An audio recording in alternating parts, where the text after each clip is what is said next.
This is americasdemocrats.org, the weekly netcast for stand-up Democrats. I'm your host, Jim Cuddy.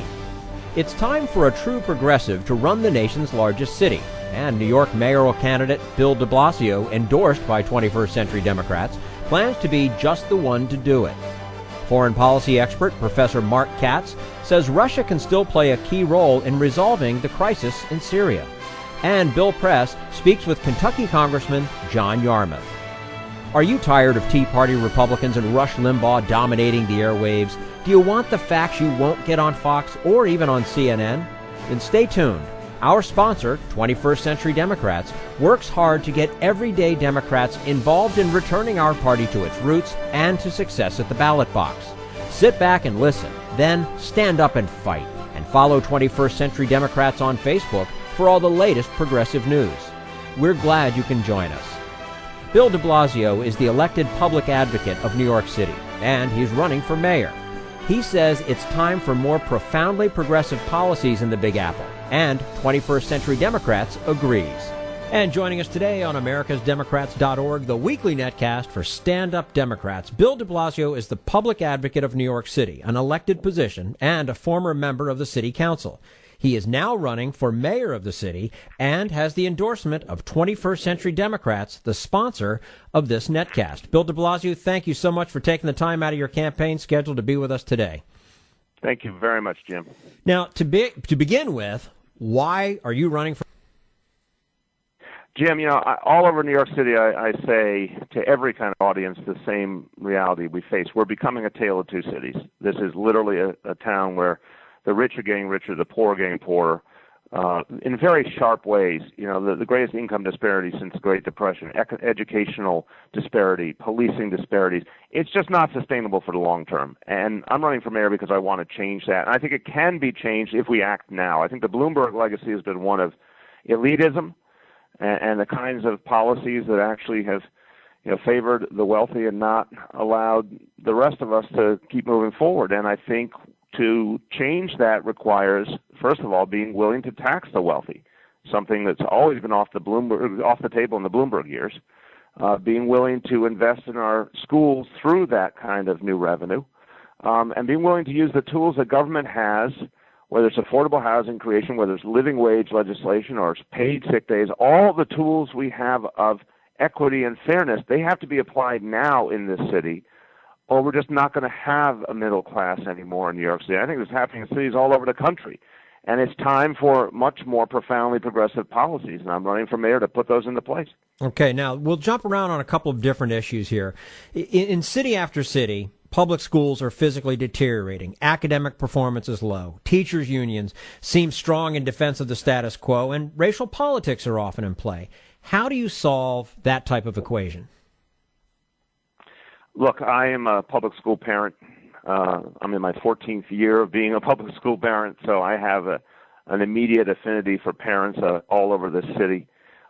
We are seeing immense disparities in our school system, and I can't live with the way things are, and what I've proposed, again, is a tax on the wealthiest New Yorkers, those who make $500,000 or more, so we can start at the foundation of the problem. The first problem we face is the lack of early childhood education.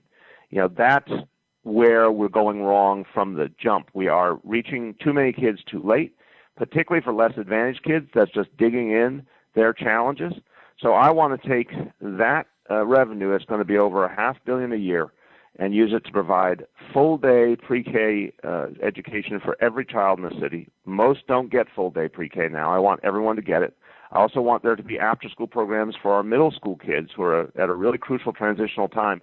That combination of investments, I think, allows us to begin to turn the school system around. Now, it's something I want to do in every school in the city. And part of the politics you point to comes from overcoming a lot of divisions and sort of baggage from the past. I think it's in part showing, there'll be solidarity with every kind of parent, every kind of family, by having full-day pre-K in every neighborhood, by having these after-school programs. And that, I think, frames a series of other changes. I think parents in this town want to see us stop teaching to the test, which has become, a huge problem in the Bloomberg years, the obsession with high-stakes testing. and they want to see parents and teachers respected and brought into the process again. So I think, you put those pieces together, you actually can not only change the substance and the quality of education, the fairness, you can also start to change the underlying politics and create a movement of parents who hold policymakers accountable. We're speaking with Bill de Blasio, who's the public advocate of New York City and now running for mayor of the great city of New York. You're campaigning to reform the controversial stop and frisk policies of the police department. How would you change that, and what risk is there to public safety? Well, I don't think there is a risk to public safety. And I think that's what, Michael Bloomberg and our Commissioner Ray Kelly and the New York Post, our dear friends at the New York Post, have continued to purvey this notion that if we try to protect civil liberties and constitutional rights and we try and foster a good relationship between police and community, somehow we are willing to risk safety in the bargain. It's a false choice. The way forward in terms of a safe city is by healing the wounds between police and communities of color. We've got to reduce the use of stop and frisk, which really has been the linchpin of this division. We've got to create some partnership and some communication. Again, the best way to stop crime is for neighborhood residents to tell police what they know. And I've heard that from street-level cops in this city and from precinct commanders for years. The thing that helps them the most is people being willing to work with them, tell them what's going on. So I've said the only way we're going to get to that kind of consistent approach that really will bring us long-term safety is to reduce stop and frisk. We need a new police commissioner who's going to be devoted to that. We need to focus on civil liberties again and striking that balance. And we need an inspector general in this town to help protect against future problems, and a racial profiling bill to say very, very clearly that the NYPD is going to go in a new direction where racial profiling is just not going to be allowed. And build the trust back up with the people. Yeah, and you know what's amazing? And I have turned to some of the greatest policing experts in this country, including Bill Bratton and David Kennedy, and they've said uniformly, that trust between police and community, that communication, that ability of the police to gather intelligence from people who know best, that's what really constitutes the foundation for safety. You can have all the firepower in the world. It's not going to get you the safety that you will have if the police can have a productive relationship with the community. You've been a longtime activist on issues important to progressives. Can a true progressive actually run a city like New York without making accommodations to corporations and to Wall Street? Look, I should have a master's degree in this topic because I spent 4 years working for Mayor Dinkins when he was mayor of New York City. I was on both of his campaigns, and learned a lot of tough lessons in the process. I think for a progressive to win and to govern effectively takes a constant building of a deep connection with the people, a constant presence neighborhood by neighborhood, and sort of a community organizing mentality of how to engage the public on a host of issues and keep them as the sort of wind in your sails so you have a constant support base for the changes you have to make. So I think, yes, it can be done. A true progressive can be a chief executive of a major American city, but it's going to take a different approach to building the grassroots support. I called back in October for a tax on the wealthiest New Yorkers. I'm still here. I'm one of the strong candidates in this race. I have challenged a lot of the biggest companies in this city, Verizon, which has had a terrible labor record, Cablevision, which fired 22 shop stewards from the communications workers a few months back because they had the audacity to ask for a meeting with management. I've taken on a lot of the corporate sector in this town, certainly the real estate community, and I think people respect that. But I think a progressive has to be smart about constantly articulating a clear agenda and building popular support for it, because if you don't do it constantly, it's easy for some of those power dynamics to start cutting against you. Again, we're speaking with Bill de Blasio, who's the public advocate of New York City. He is now running for mayor of New York City, and of course he has the endorsement of 21st Century Democrats, the sponsor of this netcast. You've been an outspoken opponent of the Supreme Court's Citizens United decision, allowing corporate funding of campaigns. In your view, how should campaigns be regulated? Well, I think this is one of the core issues of our time. When the Citizens United decision came out, I, like so many people, thought we had entered into a whole new phase that was going to challenge us as progressives in ways we'd never seen before, and a lot of that has come true. I think the answer is two things. One, take what I like to call public economic power, take the combined economic power of state and local government, our pension funds, our procurement, our regulatory power, all of which is crucially important to the private sector, and use it as a tool to create some real balance and discipline, demanding that companies not engage in the political process and disclose everything they do, and use that even to put pressure on wealthy individuals as well. I've been very, very deeply involved in the effort to get the Securities and Exchange Commission to pass a rule that would require disclosure by every publicly traded corporation in America of anything that they do in terms of political spending. So we have tools, real power here as the people and the state and local government. Obviously, the SEC is another tool. But the big picture is to move towards public financing. I think that there's a lot of movements out here that are kindred. I think the constitutional amendment concept in terms of Citizens United is good and kindred. It will obviously take time. I think efforts at public financing at the state and local level, like we have here in New York City, a very progressive public financing system, one we hope to achieve in New York State in the coming weeks as well. I think they start the basis for changing the whole dynamic through which politics is funded. Long struggle, but one I think we can win, because I think the people across the board ideologically are simply fed up with money dominating the political system. Mm-hmm. Now, as a Brooklynite, you are the candidate of the outer boroughs. Why does your campaign emphasize the outer boroughs so much? Because it's where the vast majority of the people live, and there's a fallacy, I think, in a lot of the analysis that everything is dominated by Manhattan politically. And in fact, we think in this Democratic primary that over 70% of the vote will come from the outer boroughs. Look, I have really made this central because I am a proud resident of Brooklyn. I'm a homeowner. I'm a public school parent. I'm living a life like so many people are in this city. And we resent any kind of elitism, whether it's economic elitism or elitism in terms of one borough being favored over another. There's no question that Bloomberg policies in terms of education, in terms of small business, treated the outer boroughs more harshly, and it made it harder for folks who are struggling, with still a very bad economy. I guarantee you, unemployment gets worse and worse the farther away you go from Midtown Manhattan. So, I think this is about saying we're going to realign things in the city. We're going to create fairness between the boroughs. We're going to invest farther out in the outer boroughs. We're going to start treating outer borough neighborhoods like they matter and their residents like they're stakeholders in the city and not an afterthought.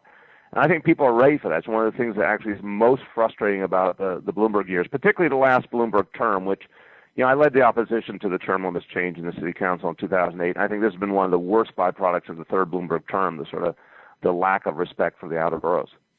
As a getaway question to you, a lot of people look at gentrification of so many cities, and then it's split. Is it a good thing or is it a bad thing? So, of course, we want to get your opinion on that, although I think I know the answer to that question. But even if you wanted to, how can City Hall slow it down or stop it? Well, Jim, I think, look, when I talk about Tale of Two Cities, clearly the gentrification dynamics have been part of this, because that's part of where the affordability crisis has come from in the city and people being driven out of their own neighborhoods. But we all know gentrification is a double-edged sword. It comes with some very good things in terms of economic strength and safety and other improvements in neighborhoods too. So it's something you balance, in my opinion, by in a very activist fashion. Building affordable housing. I have a plan I propose for 200,000 units over the next decade, which will require a much tougher approach to the real estate industry and a much more expansive use of our public resources, including our pension fund dollars, because we have to create more options for people to stay in their own neighborhood by creating affordable housing.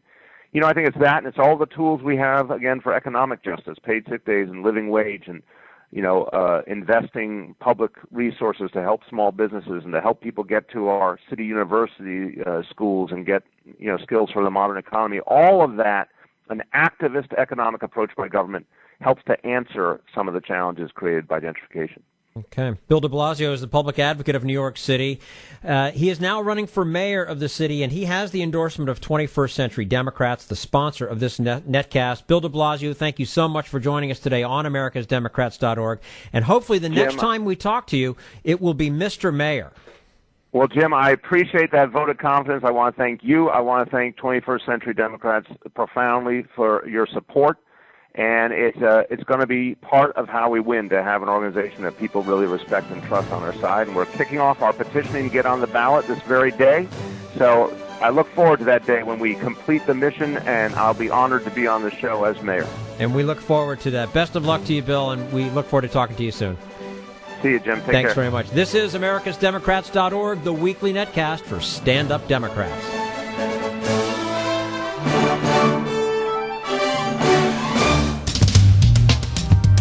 We want you to sit back and listen, but we need you to stand up and fight. Do you want to get involved and help get our party back to its roots and to success at the ballot box? You can make your contribution to Democrats for America's Future and help us keep this show going, and to elect Democrats who will stand up for democratic principles. Go to americasdemocrats.org and click on Donate at the top of the page. This is americasdemocrats.org, the weekly netcast for Stand Up Democrats. President Obama has a new national security team, and Syria remains a top issue. Professor Mark Katz, an expert in the area, says it's not clear the United States can end the civil war, but maybe Russia can. That's coming up in just a moment. Right now, we turn to Jim Hightower, America's #1 populist, for his common sense commentary. If you see things that really are not there, are you crazy? Maybe not. Maybe the ones who put the non-existent things there for you to see are the crazy ones. Recently, this surrealistic phenomena of unreal there-ness appeared in Seaside Heights, New Jersey. This shore town had been devastated by Hurricane Sandy last October, shutting down its boardwalk shops and rides. But in mid-May, England's Prince Harry came to Jersey for a royal visit, and Governor Chris Christie led him to the town's boardwalk to highlight the people's resilient spirit and determination to rebuild. The shops and rides remain closed, yet, bizarrely, the prince saw bustling enterprises and kids having fun. Did his royal eyes deceive him? No, Christie did. The governor staged a business-as-usual visual for the visitor. Spiffed-up clam bars and hot dog stands were staffed with people who appeared to be preparing and serving food, but nothing was actually being cooked. Also, children were brought in to play darts, wiffle ball, and other games at booths that had been opened, staffed, and stocked with prizes just for the brief time of Harry's pass-through. Even the twisted skeleton of the town's iconic roller coaster, which had been knocked into the ocean by the raging hurricane, still sat in the waves. It was kept there as a prop to give the prince a sense of the fury the town had suffered. As he gazed at it for a few moments, a demolition crew was positioned out of sight, ready to dismantle it as soon as the governor and the prince departed. This is Jim Hightower saying, a 7-year-old girl who got to talk with Harry at a game booth later asked a reporter an impertinent question. Is he a real-life prince? She doubted it, for he had no cape or sword. But yes, the prince was real, unlike the unreal images he saw on the boardwalk. Need an antidote to the progressive blues? Want some good news about how grassroots folks are rebelling against the corporate powers and winning? Well, here's an easy-to-swallow pill for you, the Hightower Lowdown. Hightower's monthly newsletter will give you the lowdown, even as it lifts you up. It's 4 pages a month, jam-packed with facts you can use, actions you can take, and Jim's own Texas humor, all for only $15 a year. To become a lowdowner, go to hightowerlowdown.org. This is americasdemocrats.org, the weekly netcast for Stand Up Democrats. America's hesitancy about taking action in Syria leaves plenty of room for the Russians to get involved. That's the view of foreign policy professor Mark Katz, who says the best America might be able to do on its own is contain Syria. And joining us today on americasdemocrats.org, the weekly netcast for stand-up Democrats, Mark N. Katz is a professor of government and politics at George Mason University, where he does research and teaches classes about Russian politics and foreign policy, revolution, and the war on terror. He recently wrote an article outlining 4 myths about Russia and Syria. Professor Katz, thanks so much for joining us today on americasdemocrats.org. Well, thanks for having me. Now, you write about myths regarding Russia's true motives in the Middle East. One of them is that Russia is fully supporting the Assad regime. How is that not the case, given what Russian leaders have said recently? Well, obviously, Russia does support the Assad regime, so the case for its not being fully supportive of it has been top-level Russian leadership statements by Foreign Minister Lavrov and even President Putin himself, indicating that they're not completely wedded to the Assad regime, that it's that they claim that what they're really trying to prevent is external intervention in a conflict that Syrians should decide for themselves, hopefully peacefully, but that they're not wedded to Assad remaining in power, or at least so they say. Let's talk about the United States for a moment. What's your opinion of how President Obama has approached the situation? You know, I think that it's very complicated situation. I believe that he understandably wants to avoid another American long extended quagmire, such as in Afghanistan or Iraq, and hence he's hesitant to get involved. Should he have done it differently from the start, on the though? other hand, well, it does seem to me that if the U.S. had done something more to help the Free Syrian Army back in 2011, that we may have seen change come more rapidly, and that what has happened is that we have the Russians, the Iranians helping the regime. We have many actors supporting, unfortunately, the extremist wing, such as Al-Qaeda, and no one really helping the moderates. And so, unfortunately, I think that also with the lack of American action, I think what has happened is that some actors, such as the Russians and the Iranians, feel that the U.S. is not going to get involved, and therefore this gives them more of a free hand. We're speaking with Mark Katz, professor of government and politics at George Mason University. Who holds the key to a resolution of the Syria question? Is it Russia? Is it the United States? Is it the entire Arab world? Well, I think that it's not clear if anyone can resolve it at this point. Certainly, Russia is not the key, that they're supporting the regime, and I think that the opposition doesn't think that they are a credible outside power to work with. The Arab states, obviously, for the most part, they support the opposition, but the emphasis should be on the word support. They are not going to intervene. I think that the one actor that could have the most say is the United States.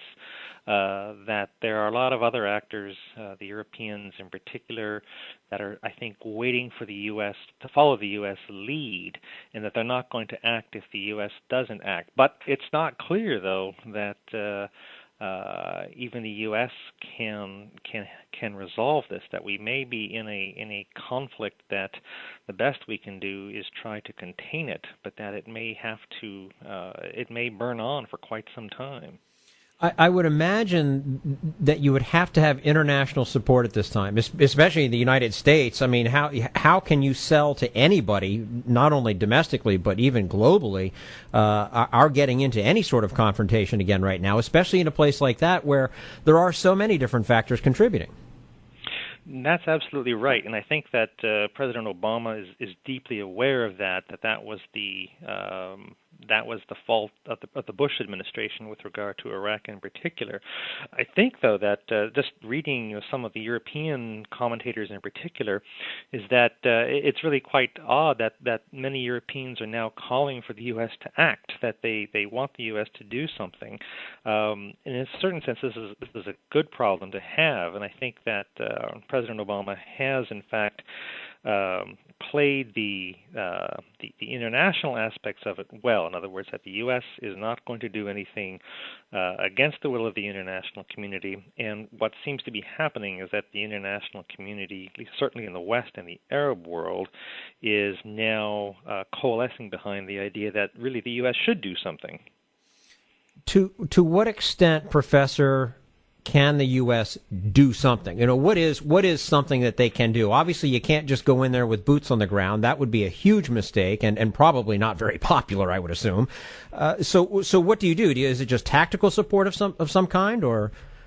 Yeah, I think you're right. I think there's no, certainly there is no, I think, domestic constituency here in the U.S. for intervention, either certainly among Democrats or Republicans, for that matter. Right. I think that obviously there is the possibility of providing support for different opposition groups. There may even be a case to be made for air support for them. One of the things that the Assad regime has to its advantage is a series of air bases from which it launches attacks against its own population.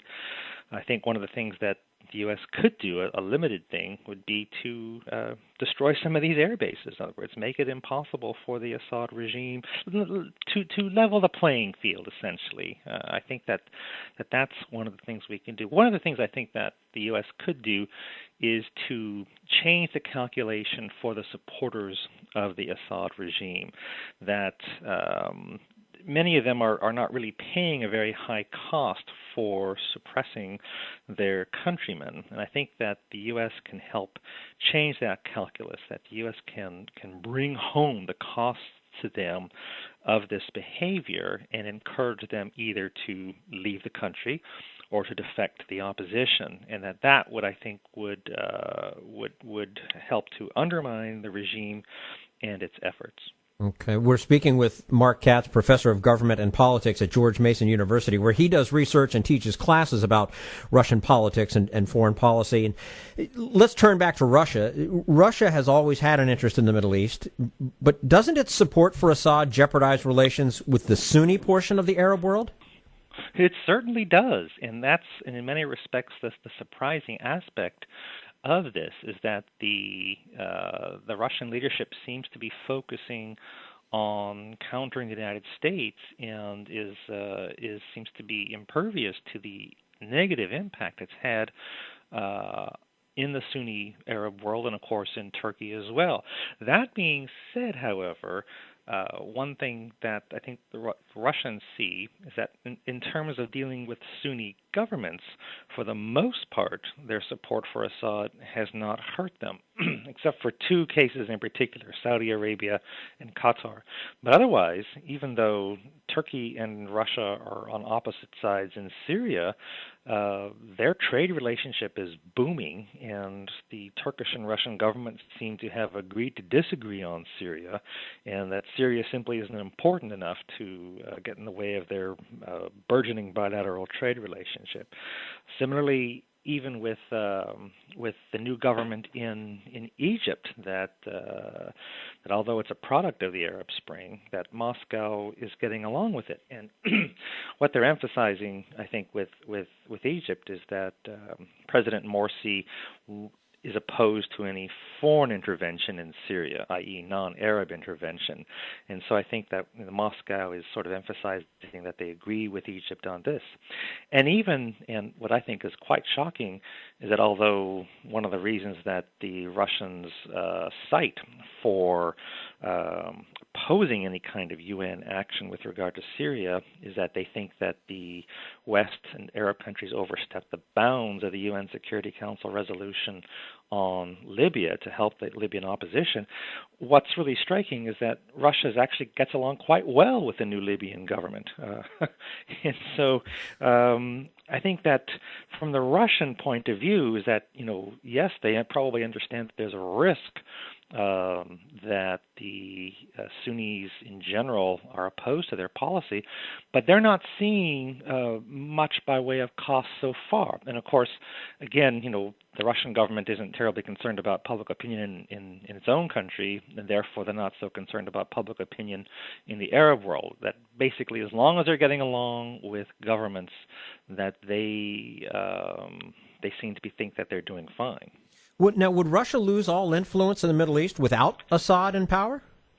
I personally don't think so, and what is more, certainly the analyst and scholarly literature in Russia seems to suggest that they would have options, that they would have potential friends to work with, including Algeria, including Yemen, including the United Arab Emirates, including Egypt, even Libya, and possibly even a new government in Syria. Also, of course, they have fairly decent relations with the new government in Iraq, and of course they get along with Iran, and of course they get along with Israel very, very well. So I personally think that they would have influence. On the other hand, it's not clear that this is what Putin believes. There are also an awful lot of Russian leaders who seem to indicate that without Syria, Russia will have no position in the Middle East at all, and that therefore Russia is fighting to preserve its remaining influence as a great power at all, and that this is what's really at stake is Russia's international prestige. Now, we'll talk quickly about somebody that we haven't mentioned yet, but is certainly a part of all of this one way or another, Israel. Would Israel prefer the devil it knows, Assad, in power, rather than a revolutionary government that could actually be even more threatening? I think that's certainly up until now that this has been Israeli reasoning. That that what Israelis point out is that although Assad has been no friend of Israel's, especially in terms of his support for Hezbollah and Hamas, that the Syrian-Israeli border was relatively quiet since the end of the 1973 war. But that, of course, in 2013 in particular, that has begun to change. I think when Israelis look at the situation in Syria, they don't look at how a post-Assad regime might be better for Israel. They look at how it might be worse. And I think that this is actually, I think, plays an important part in Russian calculations. The Russians, they understand that they don't have much influence in Washington, but they know that Israel does, and that if the Israelis are hesitant about seeing change in Syria, that this contributes to America's hesitation to get involved in Syria, which simply provides more opportunity for Russia to do so. Okay. Mark Katz, Professor of Government and Politics at George Mason University, thank you so much for your time with us today on americasdemocrats.org. We look forward to speaking with you again soon. Thank you. And this is americasdemocrats.org, the weekly netcast for stand-up Democrats.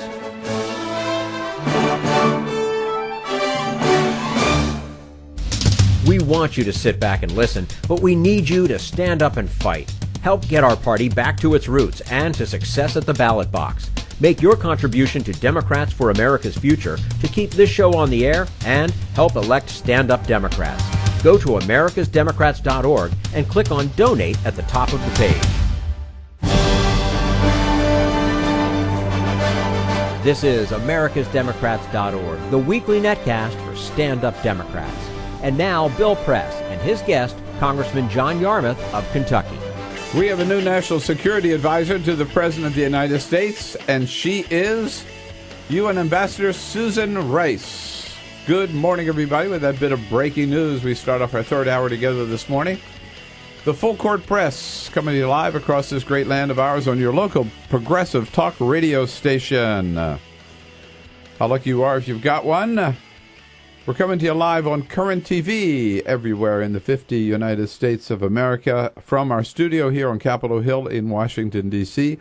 Good to see you today. A lot of breaking news today, a lot of ongoing stories with the Senate and the House back in town. We'll cover as many of them as we can for you and take as many comments as we can from you by phone at 866-55-PRESS, on Twitter at BP Show, and on Facebook, if you're our friend on Facebook, and if you're not, why not? Facebook.com/BillPressShow.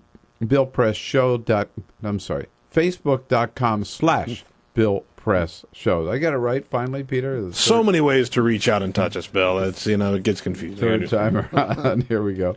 And we're very pleased to be joined in studio for this first half hour together with by one of our good friends from the state of Kentucky, United States, Congressman John Yarmuth. Hey, Congressman, good to see you today. Good morning, Bill. Great to be here. All right. You've got your summer... I'm ready, yeah. Summer Memorial Day's passed. Yeah. Not seersucker. It's not yet, seersucker. I was going to say. It's not seersucker. No. I'll wait a few more weeks for that. Welcome back. Thank you. Good And to be joining here. our team here, Peter Ogburns, handling the board over there. Dan Henning is off on his honeymoon. Senator, very nice. Congressman at this time. Alicia Cruz has got the phones covered and the cameras covered by Cyprian Boulding, of course. Yesterday in the Senate, not in the House, on the issue of sexual assault in the military, Congressman, it was fireworks, really. Jackie Speer has been leading this effort in the House, Yes. and in the Senate, it's been Senator Kirsten Gillibrand. She told this assembled group of Pentagon chiefs yesterday, basically, they didn't know what the hell they were talking about when it came to sexual assault. Here she is. Not every single commander necessarily wants women in the force. Not every single commander believes what a sexual assault is. Not every single commander can distinguish between a slap on the ass and a rape. Whoa. No doubt was putting it out there, right? That was wonderful. But she does speak to the fact that this has been going on for so long, and these guys just seem to don't have a clue, right? Well, exactly right. And, I admired Kirsten for the stand she's taking. A former colleague of mine, she came to Congress with is that right? part of the same class in 2006. And she's really grown in stature and influence in the Senate. So I'm glad to see her take that stance, and it's an important one. Do you think that the chain of command, the chain of command would be undermined if we take this final resolution of cases of sexual assault out of their hands? I don't know how you do anything else when you have 26,000 or so rapes a year and only a handful are actually prosecuted. Clearly, the system is broken, and if you continue to allow the chain of command to bury all of this stuff, that's what's going to happen. So I think the only way is to break it. Yeah, they say, it'll undermine confidence in our commanders. I think that's the problem, is people don't have confidence in their commanders today to do the right thing. Exactly right. And too many cases where commanders have said, where someone's been convicted of a sexual assault, and then the commander said, no. Yeah. I know the family, or I know this guy, and, probably. It's the good old boys, and again, I mean, this is intolerable. So we've got to take it out of their hands. So Congressman John Yarmuth here with us this first half hour. At the half, we'll be joined by Scott Lilly from the Center for American Progress to find out what's happening with the situation over in Turkey. Where do we start? There's so much going on. Let's start with the breaking news of the day. Susan Rice, our new National Security Advisor, the President's going to make that announcement later today, Congressman. She does not require Senate confirmation. That's a good thing. Probably. Because Republicans nonetheless are going to jump all over this, I'm sure, because of her comments on Benghazi. Unfairly criticized for that, people? I think very unfairly criticized. The documentation is pretty clear at this point that what she was doing was responding to when she went on the talk shows right after the Benghazi attacks. She was basically voicing what the state of knowledge was at the time of the intelligence community, and it was rapidly changing. We were briefed within days of the event, and we were told the same thing. Basically, we're not sure what happened, and anything is subject to change. So, yes, it's been very unfair, and the important thing, I think, is she's a very, very talented, experienced person, and the President has very high confidence in her. And to make her national security advisor probably puts her in a role that's she's entirely suited for. And again, I think the president has the right to get the best advice he can. Yeah, she's great, I think. I'm a big fan of hers. By the way, since at the top of the hour we found out that the person who will be nominated to take her place as our ambassador to the United Nations is former White House aide Samantha Power. She just left the White House in February. She was there also as part of the president's national security team.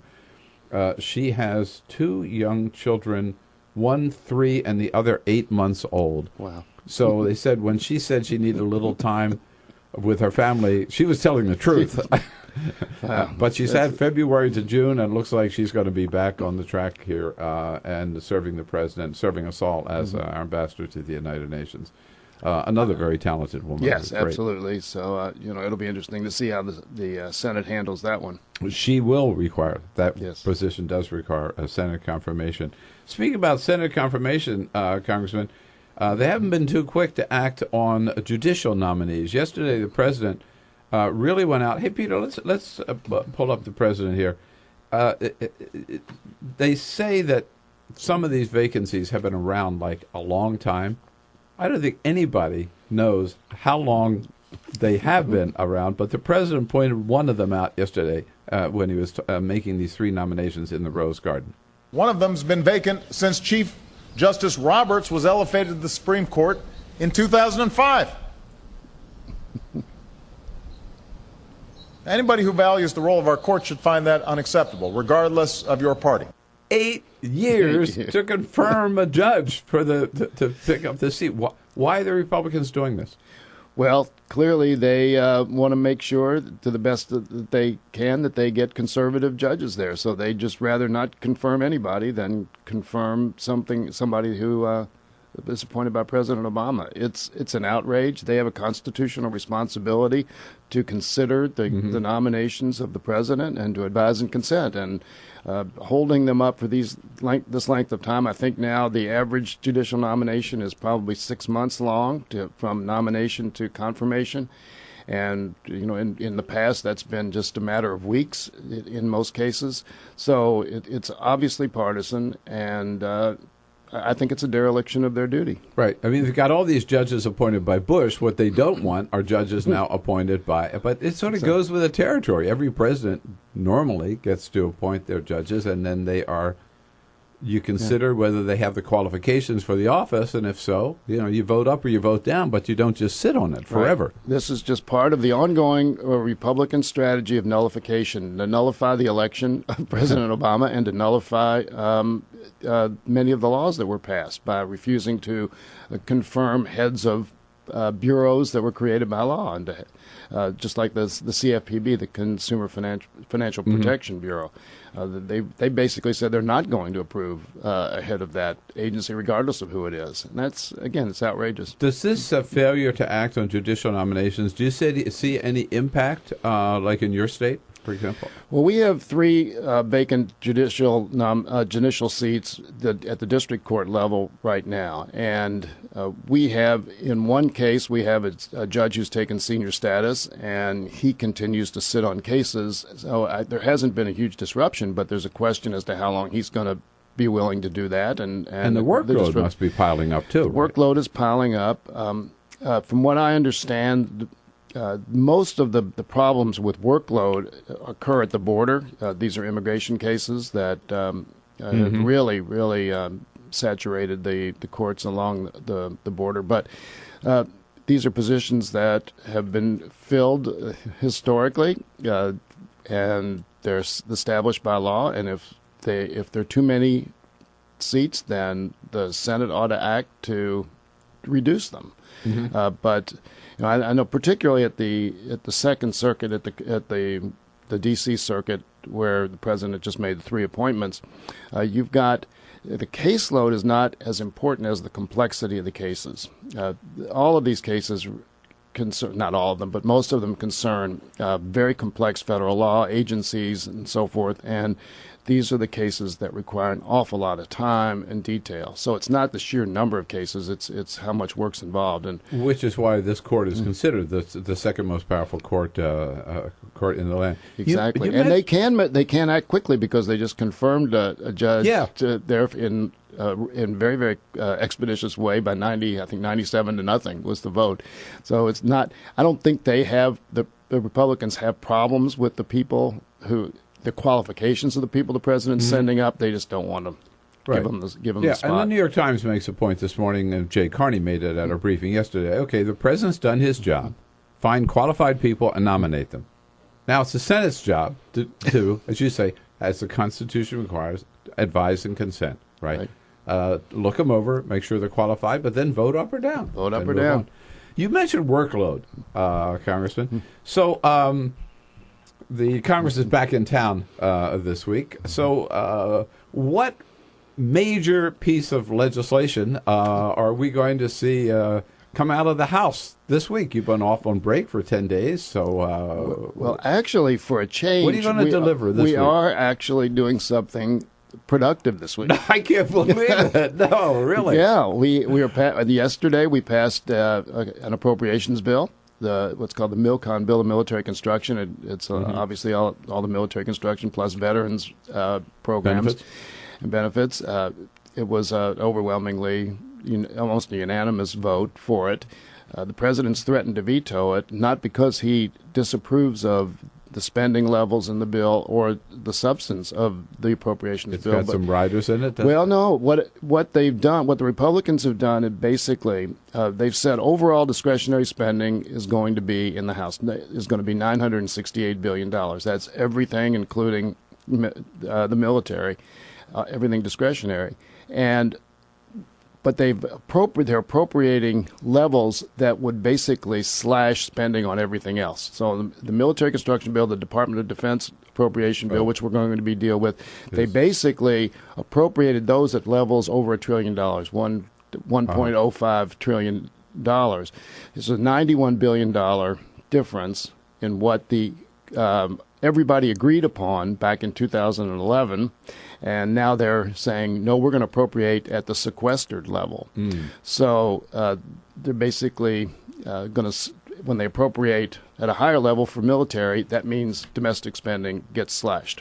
Yeah. Totally gets slashed. And so the president threatens to veto this for that reason. This is not going to be the final figure. The Senate's not going to go along with it. So in a sense, it's typical of what we do, which is pass things in the House that aren't going anywhere. And everybody knows that, but at least this is something that's part of our responsibility, and we did that.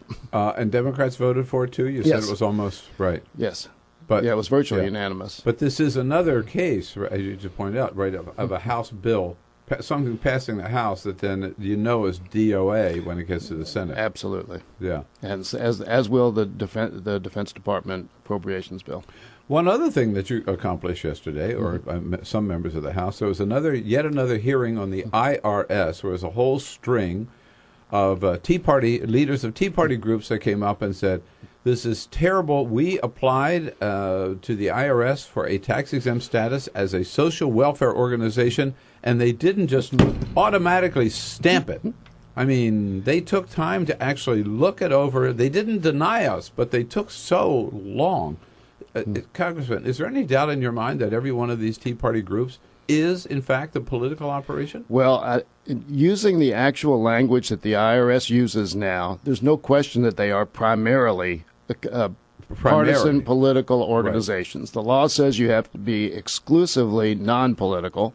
And but the then IRS they're interpreting it as primarily, well, these groups are primarily political. They may not be exclusively political, but they basically have flipped the entire intent of the statute. And when they're complaining about having to reveal their Facebook pages and their that's where so much of our politics occurs right now. I don't know how in the world you can complain about that. I didn't agree with the IRS targeting organizations basically by name. Profiling by name is not the right way to go. But, the whole idea that these organizations were formed for primarily political reasons means they deserve scrutiny if they want to have that status under the tax laws, and that their donors can remain anonymous. That's just good government. No doubt in my mind that the reason Republicans are making such a big deal of this IRS scandal is they want to scare the IRS off from doing its job so that all of these right-wing political organizations, mainly right-wing will get tax-exempt status, and we taxpayers will end up subsidizing them. Exactly right. You are a member of the Gang of Eight in the House. We want to find out how the immigration thing, lots to talk about that here this morning. So glad you're in, Congressman. Congressman John Yarmuth, your call's welcome, too, at 866-55-PRESS. This is the Bill Press Show. Okay, 26 minutes after the hour now here, visiting with Congressman John Yarmuth from Kentucky. We just learned during the break that the president will make his announcement about Susan Rice at 2:15 this afternoon in the Rose Garden, so I will be there and tweeting out some photographs from there and reporting firsthand. Congressman, you told us the last time you were in that you are a member of the Gang of Eight that's been working on this immigration reform, the House version of it. What's the latest? Well, we're in the final negotiating moments, I guess. We have one issue left to resolve, and it's a tough one. But we've negotiated in good faith. Can you tell us what it is? It involves health care, and basically it's how do you describe, or how do you write and create a policy that makes sure that the taxpayers at the federal level are not subsidizing the health care of what we call probationary immigrants, people who are here illegally and are going to be working toward legal status. And it's very, very tough to do. The Senate basically dealt with it by saying there just won't be any subsidies under the Affordable Care Act, and that they left it at that, which is basically kicking it down the road. We're trying to kind of kick it down the road as well, but we have a difference of opinion as to how to do that. So we're trying to resolve it. Are you going to get a bill, do you think? I think we will, and it's going to be tough. But I think ultimately, whether our group's bill is the one that's acted on in the House, or whether there are other bills that, like the ones that the Judiciary Committee is considering now, Chairman Goodlatte has I think we're going to move a bill, immigration reform, out of the House, and it will be written in conference, I'm sure, if the Senate passes one. But I think we're going to get one. So between the two houses, there will be immigration reform this year. That's the way you see it right now. That's all for americasdemocrats.org. Thank you to all who made today's show possible. Bill de Blasio, Mark Katz, and the entire Bill Press team. And thank you for listening. If you liked what you heard, please get involved in our efforts to keep this show going and to elect Democrats who are bringing the party back to its roots. Go to americasdemocrats.org and click on Donate at the top of the page. And be sure to find 21st Century Democrats on Facebook. For americasdemocrats.org, I'm your host, Jim Cuddy.